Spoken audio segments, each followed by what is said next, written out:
Praise the Lord. Greetings to you all in the name of our Lord and Savior Jesus Christ.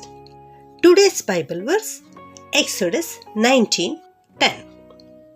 The Lord said to him, "Go to the people and tell them to spend today and tomorrow purifying themselves for worship." ವಿಮೋಚನ ಕಾಂಡ 19ನೇ ಅಧ್ಯಾಯ 10ನೇ ವಚನ. ಯೆಹೋವನು ಅವನಿಗೆ ಹೇಳಿದ್ದೇನೆಂದರೆ, ನೀನು ಜನರ ಬಳಿಗೆ ಹೋಗಿ ಈ ಹೊತ್ತು ನಾಳೆ ಅವರನ್ನು ಪರಿಶುದ್ಧಗೊಳಿಸು. ಈ ಮಾತನ್ನು ದೇವರು ಮೋಶೆಗೆ ಹೇಳುತ್ತಿರುವಂಥದ್ದನ್ನು ನಾವು ನೋಡ್ತಾ ಇದ್ದೇವೆ. ಅಲ್ಲಿ ಯೆಹೋವ ದೇವರು ಮೋಶೆಗೆ ಹೇಳ್ತಾ ಇದ್ದಾರೆ, ನೀನು ಹೋಗಿ ಜನರನ್ನು ಈ ಹೊತ್ತು ಮತ್ತು ನಾಳೆ ಅವರನ್ನು ಪರಿಶುದ್ಧಗೊಳಿಸು ಎಂಬುದಾಗಿ. ಹೌದು, ನಮ್ಮ ದೇವರು ಪರಿಶುದ್ಧತೆಯನ್ನು ಅಪೇಕ್ಷಿಸುವ ದೇವರು. ನಮ್ಮ ಕರ್ತನು ತನ್ನ ಮಕ್ಕಳ ಹತ್ತಿರ ನಿರೀಕ್ಷಿಸುವ ಒಂದೇ ಒಂದು ಪ್ರಮುಖವಾದಂಥ ಕಾರ್ಯ, ಅದುವೇ ಪವಿತ್ರತೆಯಾಗಿದೆ ಪ್ರಿಯರೇ. ನಮ್ಮ ದೇವರು ಹೇಳ್ತಾರೆ, ನಾನು ಪರಿಶುದ್ಧನಾಗಿರುವುದರಿಂದ ನೀವು ಕೂಡ ಪರಿಶುದ್ಧರಾಗಿರ್ರಿ ಎಂಬುದಾಗಿ. ಹೌದು, ನಮ್ಮ ಕರ್ತನು ಪರಿಶುದ್ಧನಾದ ದೇವರು. ಆತನ ಮಕ್ಕಳಾದ ನಾವು ಕೂಡ ಪರಿಶುದ್ಧತೆಯನ್ನು ಹೊಂದಿಕೊಳ್ಳಬೇಕು ಪ್ರಿಯರೇ. ಅಪೊಸ್ತಲನಾದ ಪೌಲನು ಹೇಳ್ತಾನೆ, ಪವಿತ್ರತ್ವವನ್ನು ಸಿದ್ಧಿಗೆ ತರುವುದಕ್ಕೆ ಪ್ರಯತ್ನಿಸೋಣ ಎಂಬುದಾಗಿ. ನಾವು ಪವಿತ್ರತೆಯ ಜೀವನವನ್ನು ಜೀವಿಸಲಿಕ್ಕೆ ಪ್ರಯತ್ನ ಮಾಡೋಣ ಪ್ರಿಯರೇ. ಈ ಕಾಲ ವೇಗವಾಗಿ ಉರುಳಿ ಹೋಗುತ್ತಾ ಇದೆ. ನಾವು ಅಂತ್ಯಕ್ಕೆ ಬಂದಿದ್ದೇವೆ. ಕ್ರಿಸ್ತನು ಬರುವ ಸಮಯ ಹತ್ತಿರವಾಗಿದೆ. ಆದ್ದರಿಂದ ನಾವು ಪರಿಶುದ್ಧರಾಗಿ ಜೀವಿಸೋಣ.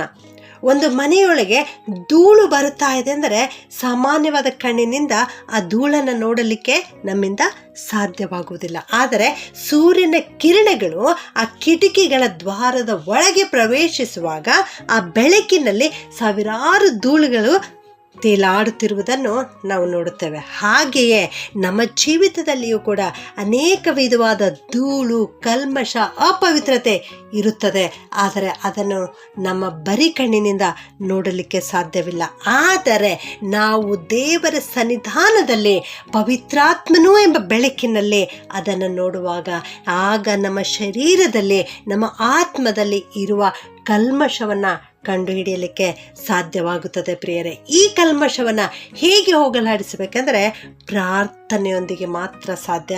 ನೀವು ಕಣ್ಣೀರಿನಿಂದ, ಪಶ್ಚಾತ್ತಾಪದ ಹೃದಯದಿಂದ ಮಾನಸಾಂತರಪಟ್ಟು ಕ್ರಿಸ್ತನ ಬಳಿ ಬಂದು ಪ್ರಾರ್ಥನೆ ಮಾಡುವಾಗ ತಂದೆಯಾದ ದೇವರು ಆ ಎಲ್ಲ ಅಶುದ್ಧತ್ವವನ್ನು ನಮ್ಮಿಂದ ತೆಗೆದುಹಾಕುತ್ತಾರೆ. ಈ ಲೋಕವೇ ಅಶುದ್ಧತ್ವದಿಂದ ತುಂಬಿದೆ, ಅಶುದ್ಧವಾದ ಕೃತ್ಯಗಳಿಂದ ತುಂಬಿದೆ. ಇಂಥ ಕೃತ್ಯಗಳು ನಮ್ಮ ಜೀವಿತವನ್ನು ಹಾಳು ಮಾಡುವಂಥವುಗಳಾಗಿವೆ. ಅಶುದ್ಧವಾದ ಸಿನಿಮಾಗಳು ಅಥವಾ ಅಶುದ್ಧವಾದ ವಿಡಿಯೋಗಳನ್ನು ನಾವು ನೋಡುವಾಗ ಅವು ಮನುಷ್ಯನನ್ನು ಪಾತಾಳದ ಕಡೆಗೆ ಎಳೆದುಕೊಂಡು ಹೋಗುತ್ತದೆ. ಇಂಥ ಸಂದರ್ಭದಲ್ಲಿ ನಾವು ಏನು ಮಾಡಬೇಕೆಂದರೆ ಕರ್ತನ ಸನ್ನಿಧಿಯಲ್ಲಿ ಪ್ರತಿನಿತ್ಯ ಕಾಲ ಕಳೆಯಬೇಕು. ನಮ್ಮನ್ನು ನಾವು ಪರೀಕ್ಷೆ ಮಾಡಿಕೊಂಡು ಕ್ರಿಸ್ತನ ಬಳಿಗೆ ಬರಬೇಕು. ನಮ್ಮ ಆತ್ಮದಲ್ಲಿ, ನಮ್ಮ ಜೀವಿತದಲ್ಲಿ ಈ ಹೊತ್ತು ನಾವು ಯಾವ ತಪ್ಪನ್ನು ಮಾಡಿದ್ದೇವೆ? ನಮ್ಮ ಜೀವಿತದಲ್ಲಿ ಹೆಮ್ಮೆ ಇದೆಯಾ? ಅಹಂಕಾರ ಇದೆಯಾ? ಗರ್ವ ಇದೆಯೇ? ಹೊಟ್ಟೆ ಕಿಚ್ಚು ಇದೆಯೇ? ಇವುಗಳನ್ನು ನೋಡಿ ಪರೀಕ್ಷೆ ಮಾಡಿಕೊಂಡು ಕಣ್ಣೀರಿನಿಂದ ಕ್ರಿಸ್ತನ ಬಳಿಗೆ ಬಂದು ಅರಿಕೆ ಮಾಡಿ ಅವುಗಳನ್ನು ಬಿಟ್ಟು ಬಿಡುವಾಗ ಕರ್ತನು ಖಂಡಿತವಾಗಿಯೂ ನಮ್ಮನ್ನು ತನ್ನ ಪರಿಶುದ್ಧತೆಯಿಂದ ತುಂಬಿಸುತ್ತಾನೆ.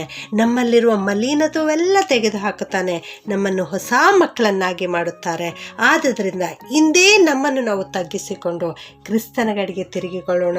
ಪರಿಶುದ್ಧವಾದ ಜೀವನವನ್ನು ಜೀವಿಸುವುದಕ್ಕೆ ಒಪ್ಪಿಸಿಕೊಡೋಣ. ಪ್ರಾರ್ಥನೆ ಮಾಡಿಕೊಳ್ಳೋಣ.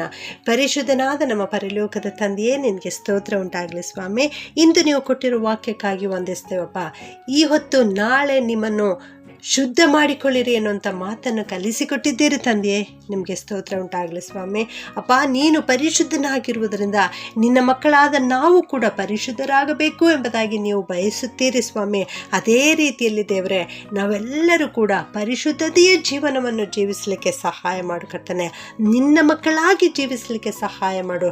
ನಮ್ಮಲ್ಲಿರುವ ಮಲಿನತೆವೆಲ್ಲವನ್ನು ತೆಗೆದುಹಾಕು ಸ್ವಾಮಿ. ನಿನ್ನ ಪರಿಶುದ್ಧ ರಕ್ತದಿಂದ ನಮ್ಮನ್ನು ತೊಳೆದು ಶುದ್ಧಿಗೊಳಿಸು ಕರ್ತನೆ. ಪ್ರತಿನಿತ್ಯ ಪ್ರತಿ ಕ್ಷಣ ನಿಮ್ಮ ಹತ್ತಿರ ಬಂದು ಪ್ರಾರ್ಥನೆ ಮಾಡುತ್ತಾ ಕಣ್ಣೀರಿನಿಂದ ನಮ್ಮಲ್ಲಿರುವ ದುರ್ಗುಣಗಳೆಲ್ಲವನ್ನ ಬಿಟ್ಟು ಪರಿಶುದ್ಧವಾದ ಜೀವನದ ಕಡೆಗೆ ಸಾಗಲಿಕ್ಕೆ ನಮ್ಮೆಲ್ಲರಿಗೆ ಕೃಪೆ ಮಾಡಬೇಕಾಗಿ ಯೇಸುವಿನ ನಾಮದಲ್ಲಿ ಪ್ರಾರ್ಥಿಸಿ ಬೇಡುತ್ತೇನೆ ತಂದೆಯೇ. ಆಮೆನ್.